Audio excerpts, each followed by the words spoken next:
कि मैंने आपको बताया था कि 1564 में अकबर गोंडवाना पर विजय प्राप्त करने में सफलता पाई थी। फिर आगे अकबर का जो एक मेजर स्टेप होता है वो होता है चित्तौड़, और वहीं से उसका राजपूतों का संबंध, चूंकि राजपूतों के साथ तो उसका संबंध का आरंभ हो चुका था जब उसने भारमल की पुत्री हरखा भाई से विवाह कर अम्बेर राज्य के साथ सौहार्दपूर्ण संबंध स्थापित किया था। लेकिन अब आगे वह चाहता था कि मेवाड़ और उसके बीच भी कुछ अंडरस्टैंडिंग हो, जो होने की स्थिति नहीं थी, क्योंकि मेवाड़ के सिसोदिया शासक अकबर से कोई कॉम्प्रोमाइज करने के लिए तैयार नहीं थे। उस समय महाराणा प्रताप नहीं आया था, उस समय एरा था उदय सिंह का।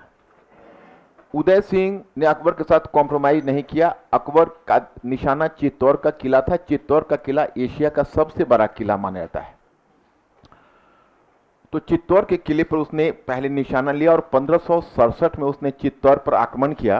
और चित्तौड़ के किले पर उसने जब आक्रमण किया उस समय राणा उदय सिंह स्वयं जंगल में पीछे रिट्रीट कर गया, और उसने जयमल और पक्ता दो योद्धा थे, एक्चुअली ये दोनों थे बेसिकली जब 1562 में जिस समय उसका अम्बेर के साथ दोस्ताना ताल्लुकात हुआ था, उसी समय उसका एक राज्य हुआ करता था मेड़ता, मेवाड़ के पास ही। तो अकबर ने 1562 में मेड़ता की विजय की थी, तो जयमल और पत्ता वहीं से था, तो उसने मेवाड़ में जाकर शरण ली हुई थी। दो प्रमुख योद्धा थे और इन दोनों चित्तौड़ के किले की रक्षा करते हुए मरे थे, और अकबर ने स्वयं अपने तमंचा से निशाना लगाया था जयमल को। बाद में जयमल और पत्ता की इस वीरता से इतना प्रभावित हुआ था कि उन दोनों के उसने आगरा के किले के सामने ही उन दोनों की स्टैच्यू, मूर्तियां भी बनवाई थी। राणा उदय सिंह जंगल में छिप गए और उन्हें जयमल पत्ता को आगे किया। जयमल पत्ता ने किला की रक्षा करते हुए उसने अपने प्राण न्यौछावर कर दिए। लेकिन इस चित्तौड़ के किले पर जो अकबर का अप्रोच था, थोड़ा सा उसके सेकुलर चरित्र पर प्रश्न भी लगाता है, क्योंकि अकबर की जो भी धार्मिक नीति है वो ग्रेजुअली इवॉल्व किया है, अचानक इवॉल्व नहीं है। मैं अभी आपको बताऊंगा तो आपको समझ में आ जाएगा कि अकबर के पूरे जीवन अनुभव का निचोड़ है। अकबर जो आरंभ में था और अकबर जो लास्ट में उसने जो धर्म के साथ धर्म की उसकी समझ विकसित हुई, वो दोनों समझ में बहुत अंतर है। मेरा विश्वास है कि आपने मेरा बुकलेट पढ़ा होगा और पढ़ने पर कुछ चीज़ें समझ में आई होगी और बाकी चीज़ मैं क्लास में आपको याद करवा दूंगा। वैसे देखो क्रिटिकली तो इसमें बहुत सारे एस्पेक्ट हैं, लेकिन उनको चीज़ों को सिंप्लीफाई करके आप तक डालना पड़ता है, क्योंकि क्रिटिकली कभी कभी इंटरप्रिटेशन बहुत ज़्यादा एब्स्ट्रैक्ट हो जाता है हिस्टोरियंस का, तो वहाँ पर आपको थोड़ा सा कॉन्शियस रहना पड़ता है और मुख्य बातों को पकड़ने का प्रयास करना पड़ता है। तो मैंने यहाँ पर आपको बताया था जयमल और इसके विषय में, जब चित्तौड़ के किले पर उसने चित्तौड़ के किले को जब क्षतिग्रस्त किया, जो एशिया का सबसे बड़ा किला था और मेवाड़ या राजपूतों की शान था, तो उसके बाद राजपूत राज्य डर गए और वन बाय वन वो अकबर के सामने समर्पण करने लगे। तो उसी क्रम में तुम देखते हो कि 1569 में रणथंभौर ने समर्पण किया, 1570 में बीकानेर और जैसलमेर ने भी अकबर के साथ संबंध स्थापित किए, जोधपुर भी अकबर के सामने समर्पण कर दिया। तो राजपूत राज्यों के पर अकबर का दबदबा उसके बाद बढ़ने लगा। अब अकबर का ध्यान गुजरात पर था। गुजरात का बड़ा ही व्यापक महत्व था, गुजरात का आर्थिक महत्व विशेष था, सामरिक महत्व भी था, सबसे बड़ा सामुद्रिक मार्ग का वही स्रोत था। आप यही समझ सकते हो कि गुजरात विजय से पहले अकबर ने समुद्र नहीं देखा था। तो 1572 में उसमें गुजरात का शासक था शाह हुसैन मिर्जा, तो सॉरी मुजफ्फर शाह तृतीय। तो मुजफ्फर शाह तृतीय के अधीन उसने 1572 में एक सैनिक अभियान भेजा और फिर 1573 तक उसने ये गुजरात को जीत लिया था। अब यहाँ पर अगर आप देखेंगे तो ये गोंडवाना है, तो 1564 में इसको जीत लिया था।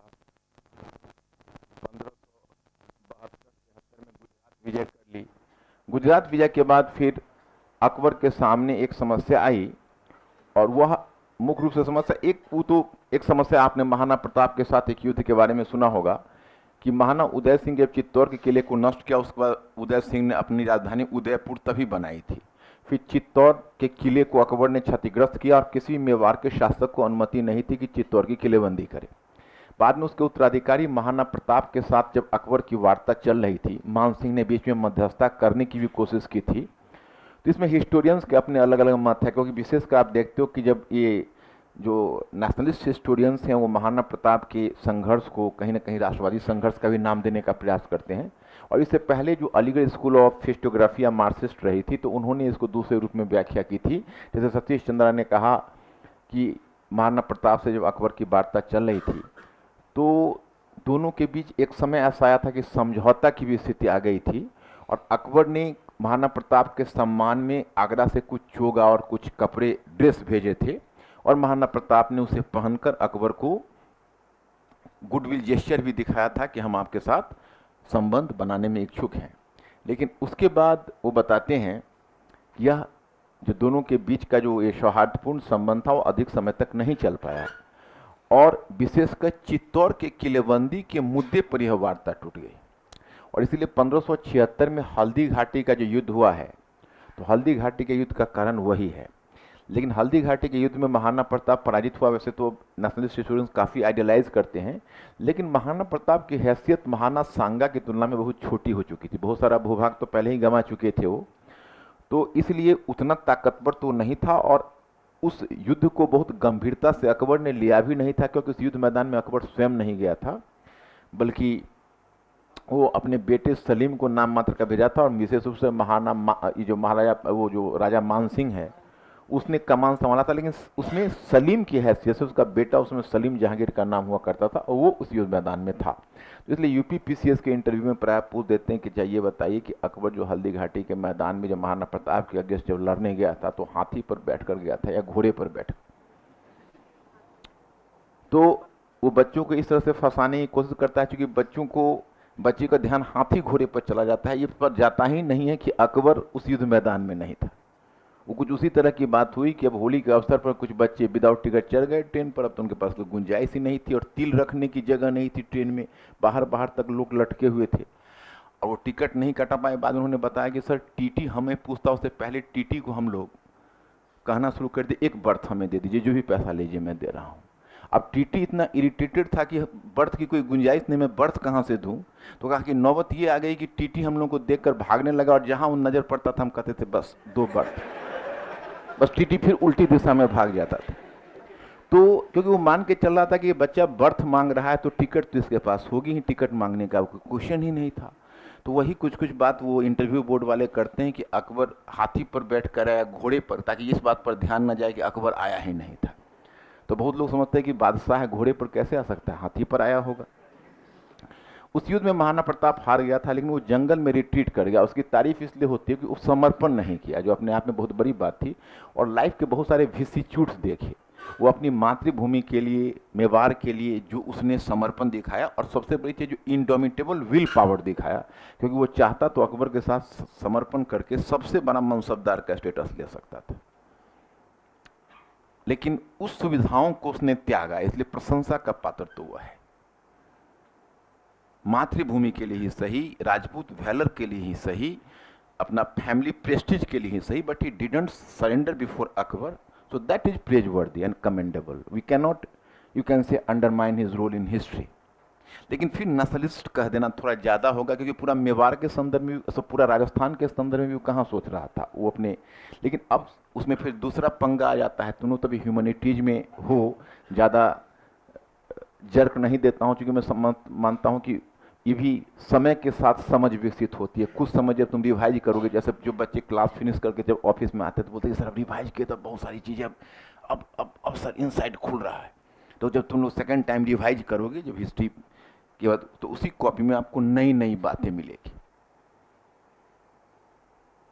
तो आप वहाँ पर पाओगे कि अच्छा यहाँ पर हम इसको, इस चीज़ को समझ रहे हैं, इस चीज़ को लिंक कर रहे हैं, इसको वहाँ से लिंक करके समझ रहे हैं। तो आप अगर नेशनलिज्म की बात को जैसे मॉडर्न हिस्ट्री पर होगे तो एक लफड़ा तो ये है कि भाई नेशनलिज्म, जो हम नेशनलिस्ट हैं चाहे नहीं है, वो तो फिर वही टीटी वाली बात हो गई कि महाराणा प्रताप नेशनलिस्ट था या नहीं, शिवाजी नेशनलिस्ट था या नहीं। सबसे पहले तो नेशनलिज्म है क्या, यही तो अपने आप में विवादास्पद है, क्योंकि अभी जो हम नेशनलिज्म को समझ रहे हैं वही है जो पश्चिम वालों ने हमें सिखाया है। तो उसका मानदंड वही है जो इनलाइटेनमेंट के बाद यूरोप में प्रकट हुआ, उसी को हम नेशनलिज्म का पैमाना मानकर उस मानक पर हम इंडिया का जो इंडियन स्टेट्स है वो इंडियन स्टेट्स का इवैल्यूएशन करते हैं। तो जाहिर है कि वैसी स्थिति में तो नेशनलिज्म, लेकिन तब है कि हम यह भी नहीं कह सकते कि महाराणा प्रताप नेशनलिस्ट था।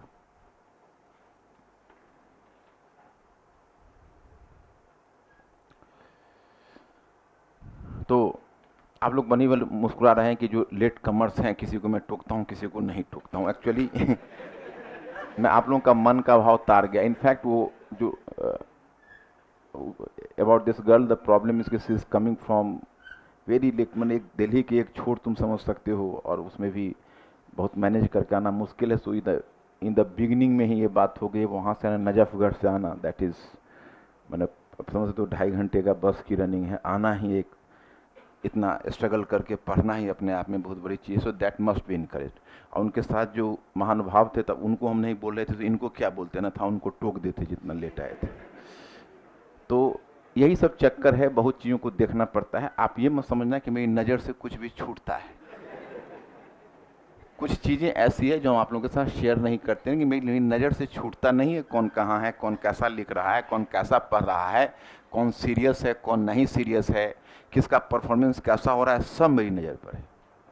आप केवल ये रखिएगा, जब कहिएगा तो मैं कौन किस दिन आया है, कौन नहीं है, कौन क्लास में एब्सेंट है, कौन प्रकट होता है, कौन रेगुलर है, कौन ओकेजनल है, I am having all information in this class. तो कोई नवागंतुक है? थोड़ा कम से कम अपना फेस दिखा दीजिए, मैं चेहरा देख के संतोष करूं कि आप ओकेजनल वाले हैं कि रेगुलर वाले हैं। अच्छा अच्छा, तो टाइमली आया करो भाई। अब उधर क्यों बैठा, आप आगे बैठो, जब बात खुली गई हमारे तुम्हारे बीच तो आप छिपने की जरूरत क्या है। अब आगे कोई सीट पकड़ लो, आगे कोई मतलब दीवार के उसमें कवर में फिर पढ़ने में नहीं बनेगा। यहाँ पर एक सीट खाली थी ना, यहाँ पर, हाँ बैठ जाओ। हाँ तो अब जंगल में रिट्रीट करके महाराणा प्रताप अपना स्ट्रगल जारी रखा था, बहुत लंबा संघर्ष जारी रखा। अब जारी रखा तो उसी में अब अकबर के लिए महाराणा प्रताप बहुत बड़ा इशू नहीं रह गया था, मेवाड़ वो छोड़ चुका था और अकबर फिर नए नए इशूज में फंस गया। उसका तो अखिल भारतीय विस्तार करना था, तो महाराणा प्रताप अकबर अपने उस मेवाड़ से ध्यान हटाकर दूसरे इशू में लग गया। और फिर महाराणा प्रताप गुरिल्ला पद्धति से वॉर टैक्स, सतीश चंद्र मानते हैं कि इंडिया में गुरिल्ला टैक्टिक्स ऑफ वॉर को शिवाजी ने नहीं बल्कि महाराणा प्रताप ने जन्म दिया था।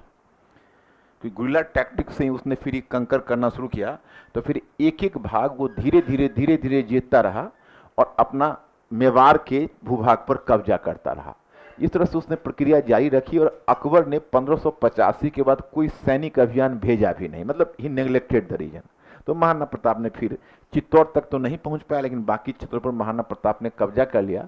तो 1597 में एक धनुष, करा धनुष था, उस पर प्रत्यंचा चढ़ा रहा था, उसी में कुछ वो जो लोहे का जो तीर के लिए जो दबाया तो वही जो निकला वो अंदरूनी चोट उसको लग गई कोई घातक, जिस कारण से उसका 1597 में डेथ हो गया। तो उसके डेथ के बाद उसका उत्तराधिकारी अमर सिंह हुआ। तो इसलिए तुम देखोगे कि अमर सिंह को इतिहास में कहा जाता है कि इसने पिता की जो मर्यादा है उसको भंग कर दिया, क्योंकि पिता ने समर्पण नहीं किया था परंतु अमर सिंह ने समर्पण कर दिया। क्योंकि जहांगीर था, वो जहांगीर ने अकबर के बाद संघर्ष जारी रखा। इसको बड़ा ही उसने, he has just made this issue of the Mughal prestige कि the Sisodias should not fight against the Mughals longer, they should just submit before the Mughals, so it became a matter of prestige for him। तो अब क्या हुआ कि उसने जानबूझकर यहाँ पर सैनिक अभियान फिर भेजना शुरू कर दिया। तो पहले महावत खान के अधीन 2-2 अभियान भेजा और तब अपने बेटे शाहजादा खुर्रम के अधीन 3रा अभियान भेजा था। ये जो शाहजादा खुर्रम है वही शाहजहां हुआ है, और शाहजादा खुर्रम तुमको बहुत सफल सैनिक जनरल माना जाता था। इतना था कि औरंगजेब भी उसके मुकाबले नहीं था। किसी भी वॉर में शाहजहां गया तो विफल नहीं हुआ, बहुत बढ़िया जनरल था वो। तो शाहजहां ने जाकर जब मेवाड़ का घेरा डाला तब अमर सिंह सस्टेन नहीं कर सका।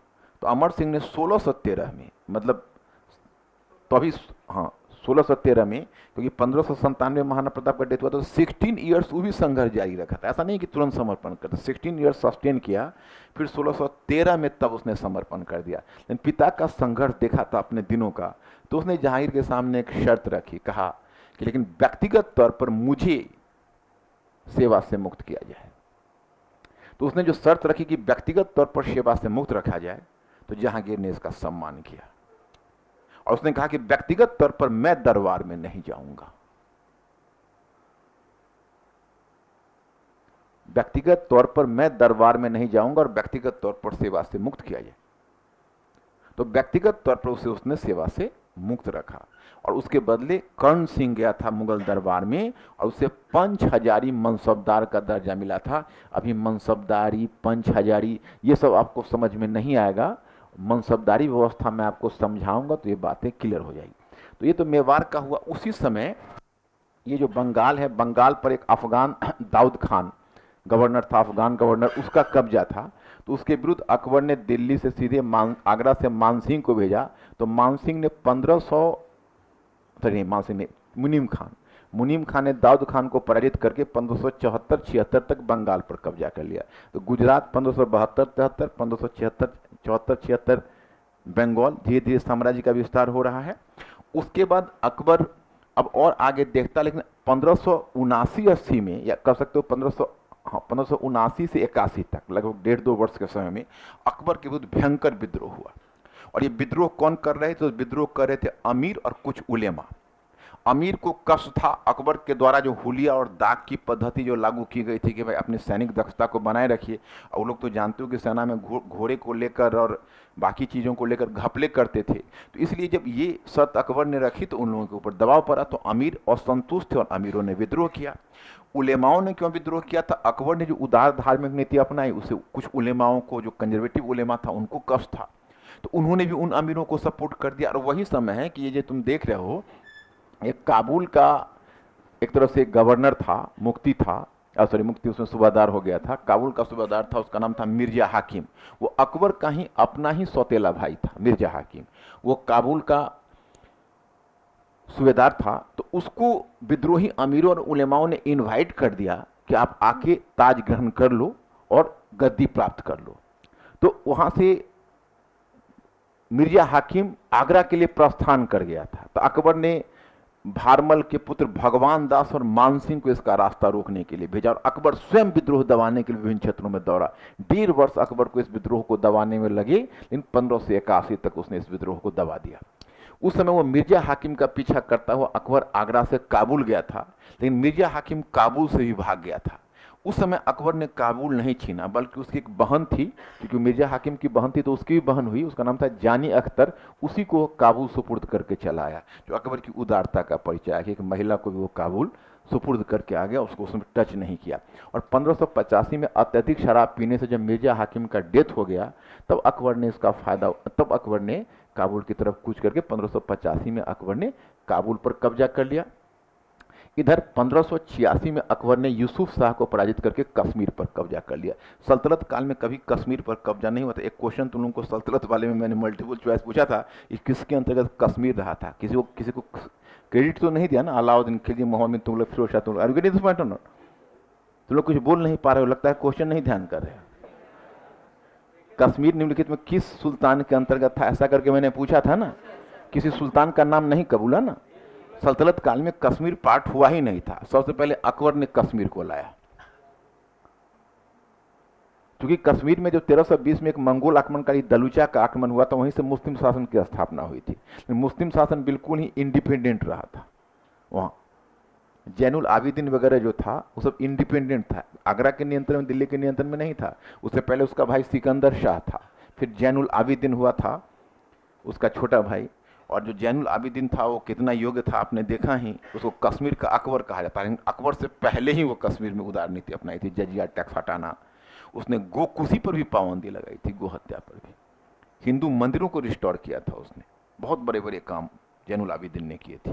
तो आज की तारीख में कश्मीर में उसका बड़ा इंपॉर्टेंस है, और इसलिए जैनुल आबिदीन और लाल देद ये दोनों इंपॉर्टेंट व्यक्तित्व है कश्मीर के, जो आपको प्रीलिम से लेकर मेंस तक कहीं भी उनसे आपको क्वेश्चन पूछ सकते हैं। अब 1586 के बाद तब तुम देखते हो कि अब दूसरा उसका हुआ सिंध की तरफ। ये सिंध है, ये जो आप देख रहे हो यही रीजन सिंध का है। तो उसने 1591 में अकबर ने सिंध पर कब्जा किया, तो 1591 में उसको सिंध पर कब्जा हो गया। 1592 में उसने उड़ीसा पर कब्जा किया था 1592 में, और 1592 में ही उसने बलूचिस्तान पर भी कब्जा कर लिया था।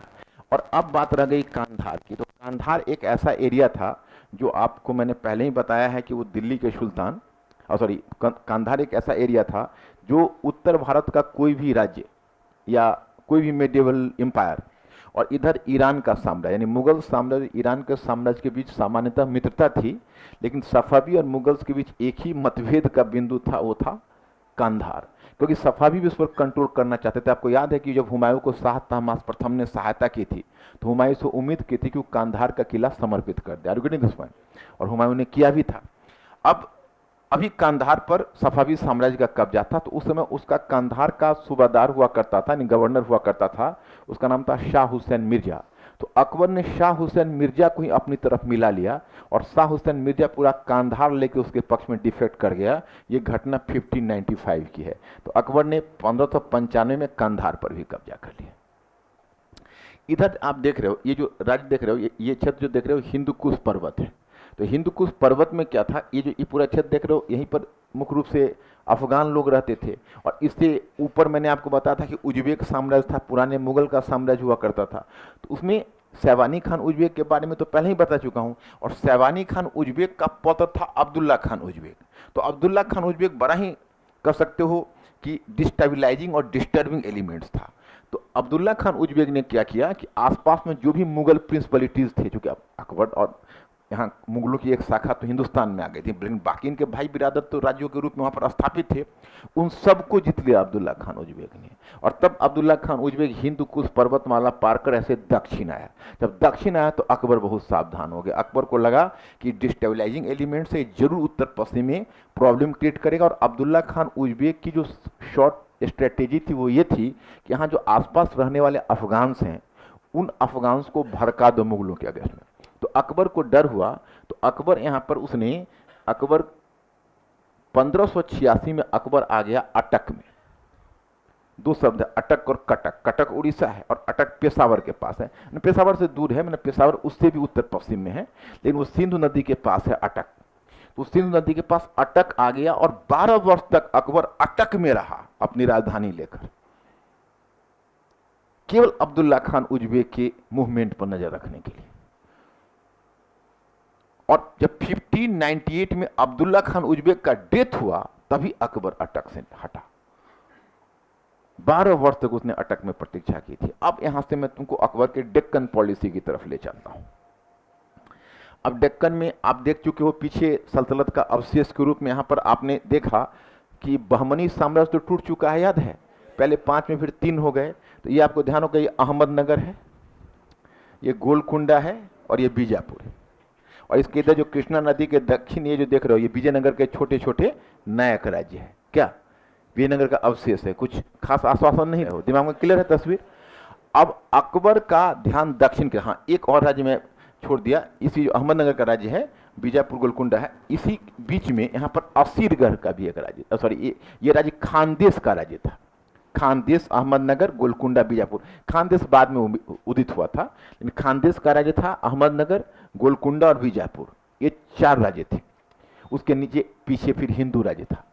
तो अकबर ने अपना दूत 1591 में भेजा और उस दूत ने जाकर इन 4 राज्यों को बारी बारी से अनुरोध किया कि आप शाहंशाह अकबर की अधीनता स्वीकार कर लें। तो खानदेश सबसे निकट था, अब देख ही रहे हो। तो खानदेश को लगा कि हम रजिस्ट कर नहीं सकते, रजिस्ट करेंगे तो फिर हमारा अस्तित्व ही समाप्त हो जाएगा। तो खानदेश ने अधीनता स्वीकार कर लिया। लेकिन बीजापुर और गोलकुंडा ने कुछ कहकर उस दूत को, इस प्रस्ताव को टाल दिया कोई बहाना करके। और अहमदनगर का शासक था बुरहान, वो तो बदतमीजी भी कर डाला, उसने उस दूत को अपमानित कर दिया। जब दूत आके अकबर को यह संवाद बताता है तो अकबर शांत रहा और समय की प्रतीक्षा करने लगा। वो समय अकबर को प्राप्त हुआ 1595 में, 1595 में। 1595 में अहमदनगर के शासक बुरहान की मृत्यु हो गई और बुरहान की मृत्यु के बाद अहमदनगर में उत्तराधिकार की समस्या उत्पन्न हुई, क्योंकि बुरहान ने अपना वैध उत्तराधिकारी बहादुर को चुना था, लेकिन उसका यह निर्णय विरोधी पक्ष के अमीरों को मंजूर नहीं था। तो विरोधी पक्ष के अमीरों ने एक दूसरे दावेदार को समर्थन कर दिया। अब उन्हीं विरोधी पक्ष के अमीरों ने अकबर के साथ संपर्क किया आगरा। उस समय तो अकबर अटक में था, मतलब वहीं पर उनसे संपर्क किसी तरह से अकबर से संवाद स्थापित किया। अकबर ने तुरंत इस मौके का फायदा उठाने का प्रयास किया और एक बड़ी सेना अब्दुल रहीम खान खाना याद होगा, जो मुगल अधिकारी थे, और राजकुमार मुराद के अधीन भेज दिया। अब देखो यहां पर मुराद में तुम लोग कंफ्यूज मत करना। मेरा मानना है कि इतिहास का एक नैरेटिव भी जानना चाहिए। नैरेटिव का मतलब है कि इतिहास से अब हिस्टोरियंस ने नैरेटिव निकाल दिया है, तो जो विलियम डेलिम्पल है और दो चार जो नए नए हिस्टोरियंस हैं, उन सब की लड़ाई इसी बात पर चल रही है कि नैरेटिव को हिस्ट्री में आप रिस्टोर करिए, क्योंकि बच्चों को याद तो नैरेटिव से ही रहता है। उसके बाद critical analysis, exam point of view से जो क्वेश्चन तुम्हारे क्या रहेंगे वो अभी अभी हम एनालिसिस करेंगे, लेकिन जब तक एक कहानी दिमाग में नहीं रहेगी तब तक उस विषय से जुड़ाव नहीं होता है। तुम लोग ऐसा महसूस करते हो कि नहीं करते? जैसे अब मान लो ये कहानी मैंने इतनी बताई, तुमको एग्जैक्टली याद नहीं रहेगा, एक धुंधली सी एक स्टोरी तुम्हारे दिमाग में फॉर्म हो जाएगी जो बताएगी कैसे कैसे परिवर्तन और सुधार हुए। और क्या याद रखना है तुम्हें, परीक्षोपयोगी चीजें डायरेक्टली जो तुमको लिखने में जरूरत होगी, मैं क्लास में ही तुमको डिक्टेट कर दूंगा। तो उसने जब एक बड़ी सेना अब्दुल रहीम खान खाना और राजकुमार मुराद के अधीन भेजी। यहां पर देखो ये मुराद है, वह मुराद बख्श नहीं है। हाँ, इतिहास में यहां पर मुगल पैलेस में दो मुराद है, एक मुराद अकबर का बेटा है और एक दूसरा मुराद है वह मुराद बख्श जो औरंगजेब का पुत्र है। ये अकबर का पुत्र मैं कह रहा हूं। तो मुराद के अधीन सेना भेजी, वो सेना ने अहमदनगर को पराजित कर दिया। यहां पर एक व्यक्तित्व का नाम मैं बताना भूल गया, मैं उसको स्पष्ट करता हूं कि जब बुरहान की मृत्यु के बाद उत्तराधिकार का संकट उपस्थित हुआ था, तो बुरहान का अधिकृत उत्तराधिकारी बहादुर था और बहादुर के पक्षधर के रूप में चांद बीवी भी खड़ी हो गई थी। अब आपके मन में जिज्ञासा होगी चांद बीवी कौन है? तो चांद बीवी बुरहान की बहन थी और उसका निकाह बीजापुरी राज्य में हुआ था। तो बीजापुर का जो रही फेमस शासक था जिसका नाम था इब्राहिम आदिल शाह, क्योंकि बीजापुर में आदिल शाही डायनेस्टी थी, तो वो इब्राहिम आदिल शाह की चाची थी और दक्षिण की एक प्रतिष्ठित महिला थी। उसमें कूटनीतिक चतुरता भी थी, उसमें संगठन की क्षमता भी थी। तो वो डटकर आ गई अहमदनगर और वही बहादुर के पक्ष का पृष्ठपोषण कर रही थी। तो अकबर ने जो सेना भेजी, अकबर की सेना ने अहमदनगर को पराजित कर दिया। तो फिर चांद बीबी को अकबर के साथ समझौता करना पड़ा, दूसरा कोई चारा नहीं था। तो चांद बीबी ने अकबर के साथ समझौता किया और वहां पर तुम देखोगे कि अहमदनगर ने तत्काल बालाघाट का क्षेत्र देकर अकबर के साथ समझौता कर लिया। यानी मुगलों को बालाघाट का क्षेत्र मिल गया, सॉरी गलत हो गया, बालाघाट नहीं, मुगलों को बरार का क्षेत्र मिल गया, बालाघाट थे, मुगलों को बरार का क्षेत्र मिल गया। मैंने पहले उसने एक बरार का क्षेत्र मुगलों को दे दिया और बदले में मुगलों ने बहादुर को शासक मान लिया। संघर्ष फॉर टाइम बिंग समाप्त हो गया, मुगल सेना लौट गई। लेकिन जैसे ही मुगल सेना लौटी, तुरंत बीजापुर और गोलकुंडा ने भी अहमदनगर के मामले में दखलंदाजी करनी शुरू कर दी और बीजापुर और गोलकुंडा ने अहमदनगर के शासक और विशेषकर चांद बीबी पर यह दबाव डाला कि आपने कितनी बड़ी गलती कर डाली। आपने एक बार मुगल का पांव दक्षिण में टिका दिया, अगर एक बार वो दक्षिण में आ गए तो उनकी उम्मीदें यहाँ समाप्त नहीं होगी, उनकी उम्मीदें बढ़ती रहेगी जब तक ये पूरे दक्षिण बाकी क्षेत्रों पर भी वो अपना विस्तार ना करें। इसलिए उचित मौका यही है कि हम तीनों मिलकर मुगलों को दक्कन से खदेड़ दें। तो बीजापुर और गोलकुंडा अहमदनगर पर एक संयुक्त अभियान या संयुक्त कमान बनाने का दबाव डालने लगा कि हम लोग संयुक्त रूप से मुगलों का मुकाबला करें। अहमदनगर भी बीजापुर और गोलकुंडा के प्रभाव में आ गया और फिर चांद बीबी ने इसमें लीड किया और अहमदनगर, बीजापुर और गोलकुंडा तीनों ने संयुक्त रूप से अपनी तैयारी की और उसमें बरार का क्षेत्र से मुगलों को खदेड़ दिया, बाहर कर दिया। तो फिर अकबर ने अब्दुल रहीम खान खाना और राजकुमार मुराद के अधीन फिर वो एक बड़ी सेना दक्षिण में तुरंत भेजी और ये घटना में आपको 1595 में तो बरार में समझा, तो 1596 में हुआ था और ये घटना मैं 1597 की बता रहा हूं। तो वह सेना आई और आते ही उसने अहमदनगर, बीजापुर और गोलकुंडा इन तीनों की संयुक्त सेना को पराजित कर दिया। अब मुगल सेना यहां पर अहमदनगर, बीजापुर, गोलकुंडा तीनों की संयुक्त सेना को जब पराजित कर दिया, तब चांद बीबी की आंखें खुली और चांद बीबी को ऐसा लगने लगा कि मुगल एम्पायर के साथ संघर्ष करना मुनासिब नहीं होगा, यह हमारी क्षमता से परे है। तो फिर चांद बीबी ने मुगलों से वार्ता आरंभ की, लेकिन तभी विपक्षी पार्टी के अमीरों ने चांद बीबी की हत्या कर डाली। अब मुगलों के पास वार्ता करने के लिए कोई आदमी नहीं था। मुगलों ने बहादुर को गिरफ्तार कर लिया और बहादुर को गिरफ्तार करके ले आकर ग्वालियर जेल में बंद कर दिया। मुगल काल में Gwalior jail high profile jail था, जहां महत्वपूर्ण राजनीतिक कैदियों को वहां रखा जाता था। तो जेल में बंद कर दिया और फिर अहमदनगर पर मुगल छावनी गिरा दी। फॉर टाइम बीइंग अहमदनगर को मुगलों ने अपने नियंत्रण में ले लिया। अब जो चांद बीबी है, चांद बीबी दक्षिण में एक बड़ा ही रोमांटिक व्यक्तित्व है और बहुत हिस्टोरियंस का ध्यान भी उस पर जाता है। हमें याद है कि जब Jawaharlal Nehru discovery of India जब लिखे, तो डिस्कवरी ऑफ इंडिया में एक्चुअली है कि नेहरू का है कि वो फ्लैशबैक में जाते हैं पीछे हिस्ट्री में। तो पीछे जाते हैं, जैसे glimpses of the world history लिखी, वो भी एक ग्रेट पीस ऑफ हिस्ट्री है वर्ल्ड हिस्ट्री में। सतीश चंद्रा कहते हैं कि भाई एक तरह से जवाहरलाल नेहरू बड़ा ही प्रोफेशनल हिस्टोरियंस का दर्जा उनको देते हैं, जितनी साफगोई से उन्होंने पूरे विश्व इतिहास की कहानी सुनाई है। इतनी मोटी बुक है और 1938 को पकड़ा है, म्यूनिक की संधि तक को उन्होंने पकड़ा हुआ है, उसमें विश्व इतिहास वाली घटना। कभी कभी देखने से लगता है कि उन्होंने विश्व इतिहास को वैसे ही समझाया, मतलब ही वजह थिंकिंग क्रिएचर, जो मैं बार बार कहता हूँ, उस सोचने वाले प्राणी थे। विश्व इतिहास को उन्होंने ऐसे देखा जैसे खड़े होकर वो देख रहे हो कि कैसे कैसे बदलाव आया, कहाँ क्या हुआ। हालांकि उस समय तो हिस्टोग्राफी उतनी डेवलप नहीं थी, क्योंकि अब समझ सकते हो कि वो नैनी जेल में 1933 में सविनय ज्ञान आंदोलन में गए थे, तब लिखना शुरू किया, तो 1938 में जाके वो कंप्लीट उन्होंने किया था। तो अब 1930 के दशक में हिस्टोग्राफी बहुत डेवलप तो नहीं थी, उसके बाद बहुत ज़्यादा रिसर्च हुआ, आप जानते हो। और क्या 50 वर्ष के बाद हिस्ट्री पढ़ोगे तो बहुत ज़्यादा रिसर्च होगा, तो आपको पता ही नहीं चलेगा कि हिस्ट्री क्या था और क्या हो गया। तो वो तो चलता रहता है, कोई भी सोशल साइंस में तो ये प्रूफ तो चेंज करते रहते हैं समय आने के साथ। लेकिन उन्होंने बहुत अच्छा, तो उन्होंने वो डिस्कवरी ऑफ इंडिया लिखा है, उसमें चांद बीबी के बारे में लिखा। एक्चुअली वो अहमदनगर के किले में किया, जब डिस्कवरी ऑफ इंडिया लिखा उसमें वो अहमदनगर के किले में थे, और glimpses of the world history लिखा उसमें नैनी जेल में थे। तो जब अहमदनगर के किले में वो अहमदनगर के किले में कब गए थे, जब क्विट इंडिया मूवमेंट में जब सारे नेता गिरफ्तार हुए थे, तो गांधी को तो आगा खां पैलेस में कैद किया गया था, बंद किया गया था, और बाकी सारे नेताओं को अहमदनगर के किले में भेजा गया था। तो उसी में जवाहरलाल नेहरू थे, तो वहाँ पर अरे जेल भी थे, तो ये लोग तो हाई प्रोफाइल प्रिजनर्स थे, तो इन लोगों को कैदियों की तरह थोड़ा बामुशक्कत सजा मिलती थी।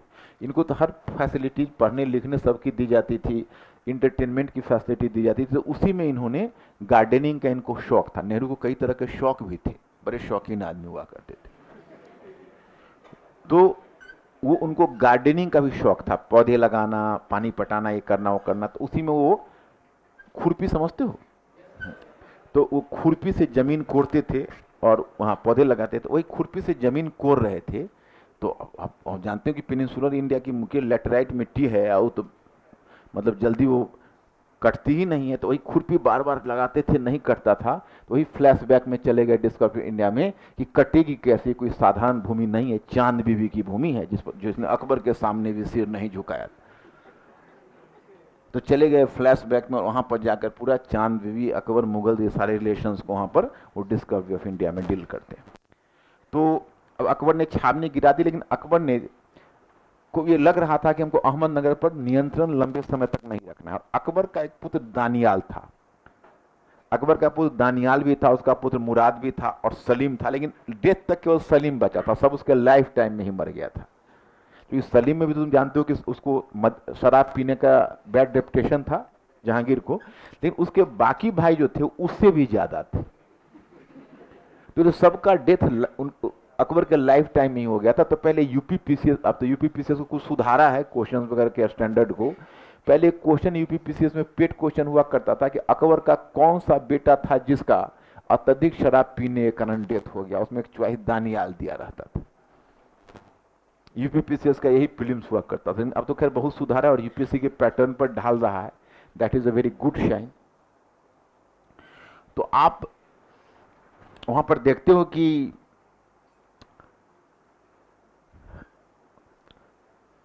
जो राजकुमार दानियाल था, उसी ने अहमदनगर के एक दूसरे राजकुमार से वार्ता आरंभ कर दी थी। उस राजकुमार का नाम था मुर्तजा निजाम शाह, और मुर्तजा निजाम शाह से वार्ता करके 15, ये घटना मैं आपको बता रहा हूं कि ये घटना है 1601 की, 1600 ईस्वी की। उसने मुर्तजा निजाम शाह से वार्ता की और मुर्तजा निजाम शाह को अहमदनगर लौटा दिया। बदले में मुर्तजा निजाम शाह ने बरार का क्षेत्र मुगलों को पहले ही मिला हुआ था, बरार के साथ साथ बालाघाट का क्षेत्र भी उसने मुगलों को दे दिया। तो मुगल को मिल गए बरार और बालाघाट अहमदनगर से। बदले में मुगलों ने मुर्तजा निजाम शाह को नया सुल्तान या नया शासक अहमदनगर का मानकर स्वीकार करके और तब वहां से वापस आ गया। मतलब फिर अहमदनगर वहां के शासक को लौट गया। अब अहमदनगर का आगे क्या होगा वो हम जहांगीर और शाहजहां के इतिहास में देखेंगे। अकबर के इतिहास में है बरार और बालाघाट अहमदनगर गवा चुका है, मुर्तजा निजाम शाह अहमदनगर का शासक बन चुका है। इतना तक आपको याद रहेगा। अब अकबर की निगाह असीरगढ़ पर थी, अकबर की निगाह खानदेश पर थी। तो ये खानदेश में जो असीरगढ़ का किला था वो दक्षिण भारत का सबसे ताकतवर किला माना जाता था। तो अकबर असीरगढ़ के किले पर कब्जा करना चाहता था, लेकिन समस्या यह थी उसमें कि अब तक खानदेश से जो भी मांग की गई थी, खानदेश ने तत्परता से उस मांग को पूरा किया था। तो खानदेश पर कब्जा करने के लिए या खानदेश पर अटैक करने के लिए कोई एक्सक्यूज भी तो चाहिए, क्योंकि उसको कहा गया समर्पण करने के लिए, बेचारे ने समर्पण भी कर दिया। जो जब कहा जाता उसको मान लेता, तो फिर खानदेश को अनेक्स कैसे करें। तो खैर अकबर ने एक बहाना ढूंढा कि जब राजकुमार दानियाल दक्षिण की तरफ अपनी सेना लेकर जा रहा था तो खानदेश ने उसे अपने यहां से गुजरने की अनुमति नहीं दी थी। अब यह इस तरह का जो एक्सक्यूज था या चार्ज था खानदेश के अगेंस्ट में, that was not justified, because उस समय कोई भी सॉवरेन किंग अपने यहां से कोई विदेशी सेना को जाने की अनुमति नहीं देता। पता नहीं अंदर घुसे आपका ईमान अगर में बट्टा लग गया तो बिना हम सुरक्षा कहीं अपने आप को गवा दिए, हम लड़ भी नहीं पाए, सीधे कब्जा ही राजधानी पर उसका हो जाएगा। तो इसलिए उसने अनुमति नहीं दी, जस्टिफाइड ही था। अकबर ने इसी बहाने खानदेश पर अटैक करके 1601 में खानदेश को जीतकर मिला लिया। इस तरह अकबर की विजय यात्रा 1601 में खानदेश की विजय के साथ पूरी हो गई और दक्षिण में मुगलों का विस्तार बरार, बालाघाट और खानदेश के क्षेत्र तक हो गया। याद रहेगा, कश्मीर से बरार, बालाघाट और खानदेश, पश्चिम में कांधार सबसे पश्चिमी पॉइंट है और पूर्व में बंगाल तक मुनीम खां दाऊद खान को पराजित करके 1574-76 में यह हुआ मुगलों की विजय, यानी अकबर के अधीन। और खानदेश अकबर का डेथ तो 1605 में हुआ है। अकबर हो सकता था थोड़ा और भी कहीं मूवमेंट करने की कोशिश करता, लेकिन तब तक उसके बेटे सलीम ने उसके अगेंस्ट में विद्रोह कर दिया और वो अकबर के लिए बहुत बड़ा सदमा था। इकलौता बेटा बच गया था और उसने विद्रोह कर दिया और उससे भी अकबर को सदमा लगा कि उसका सबसे प्रिय पात्र और प्रिय मित्र था अबुल फजल, उसकी जहांगीर ने हत्या करवा दी। क्योंकि दोनों पिता पुत्र में जब मतभेद हुआ, अकबर सलीम ने तो चाहा था कि हम आगरा के खजाने पर भी कब्जा कर लें, लेकिन उसको विफल हो गया तो वहां से जाके दक्षिण भागा, दक्षिण में विद्रोही के रूप में खड़ा हुआ। तो अबुल फजल को बड़ा बुरा लगा कि दोनों पिता पुत्र में क्यों है, हमको मध्यस्थता करनी चाहिए। तो अबुल फजल अकबर की तरफ से सलीम के साथ मध्यस्थता करने के लिए यहाँ से जा रहा था। तो रास्ते में जो बुंदेलखंड से गुजर रहा था तो सलीम का व्यक्तिगत मित्र हुआ करता था बुंदेला चीफ, जिसका नाम था बीर सिंह बुंदेला, उसका व्यक्तिगत मित्र था। तो सलीम ने उसी को इशारा कर दिया कि अबुल फजल को मार डालो। तो बीर सिंह बुंदेला ने अचानक अटैक, मुगल कन्वाय पर अटैक करके, उसके साथ कुछ अंगरक्षक थे, उसने बीर सिंह बुंदेला को मार डाला। अकबर तो उसको मतलब कितना कठोर सजा देता उसका अनुमान कर सकते हो। उसके बाद बुंदेलखंड के जंगल में घुस गया, कौन उसको खोज सकता है। वो निकला ही अकबर की मृत्यु के बाद फिर। तो इसलिए अकबर को इसमें सदमा लगा। 1605 में अकबर का डेथ हो गया। तो ये पॉलिटिकल कैरियर अकबर का है, तो इतना तो तुम्हारे दिमाग में होगा। एक धुंधली सी तस्वीर रहेगी इस स्टोरी की, ये भी रहनी चाहिए। अब मैं तुमको परीक्षोपयोगी चीजें धीरे धीरे कवर करवाते हुए आगे बढ़ता हूं। चलो अब नीचे बैग देकर क्या लिखा पहले, हाँ निर्वाण, हाँ अब नीचे हल्का लिख दो। हाँ हाँ देखो, अब न तुमको कहीं घटनाक्रम इतना लिखने की जरूरत होगी और न एक वो लिखने की जरूरत घटनाक्रम नहीं होगी। तो अब कहो तो साम्राज्य की सीमा सीधा लिखवा दूं। मैप में क्या करोगे, टाइम के साथ लिखोगे क्या? हाँ हाँ, तो इंडिया का मैप खींच चुके हो क्या? खींच लो फटाफट फिर।